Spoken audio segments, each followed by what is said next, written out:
Alors là, on a un hêtre. Alors le hêtre, que dans notre région on appelle le faillard. Hein. Ici, on n'achète pas... Un marchand de bois va pas vous vendre du hêtre, il va vous vendre du faillard. Alors le faillard, le hêtre, a un fruit. Ce fruit, c'est la faine. Et la faine, à l'intérieur, il y a quelque chose qui ressemble vaguement à une châtaigne. C'est un peu dur. Mais à l'intérieur, il y a une amande.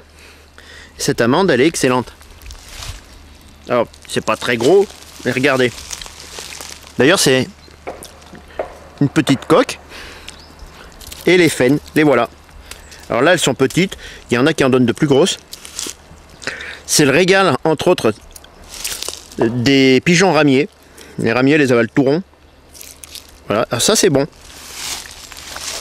C'est plus petit qu'une noisette, plus petit qu'une châtaigne, mais très bon. Tiens. Merci. Le petit problème, c'est de les décortiquer. Voilà. Mais ça fait partie des très bonnes choses de la nature. Alors à savoir que le hêtre, le faillard, donne un bois qui est vraiment excellent, super bois de chauffage entre autres. Alors à savoir que les sangliers adorent ça. Et donc où il y a des hêtres, des faillards, eh bien il y a des chances que les sangliers puissent venir se régaler. Voilà. Et l'avantage qu'ils ont sur nous, c'est qu'ils n'ont pas besoin de les décortiquer. Alors là, il y a une plante qui est très belle et qui est magnifique dans sa modestie. Qu'est-ce que je parle bien? Qui s'appelle l'astère. L'astère, une jolie plante qui pousse assez souvent dans les friches.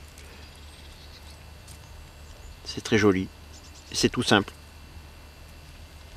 Et là, on a une variété de picris. Alors des picris, il y en a plein de sortes.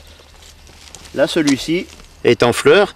Alors, les picris donc, sont comestibles, comme je l'avais dit dans un film précédent. Là, la feuille est vraiment très raide, surtout que c'est le moment où il y a la fleur. Donc là, c'est pas le moment où on la mange. C'est comestible, mais c'est très très raide là, en ce moment. Par contre, la fleur elle-même est comestible. Là, c'est bon. C'est amer.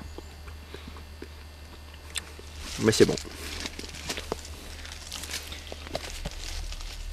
Le picris, il a pas d'autre nom, Jeannot? Il y a des noms locaux.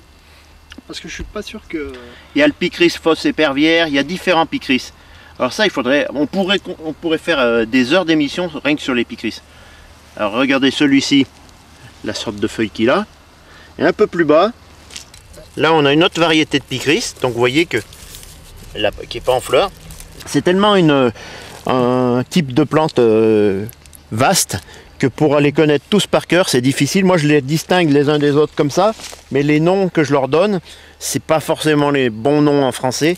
Et rappelez-vous de picris, et picris, c'est comestible. Alors, nous avons déjà vu dans un autre épisode l'amarante cultivée, l'amarante queue de renard, et là, bien plus modeste, l'amarante sauvage, bien de chez nous.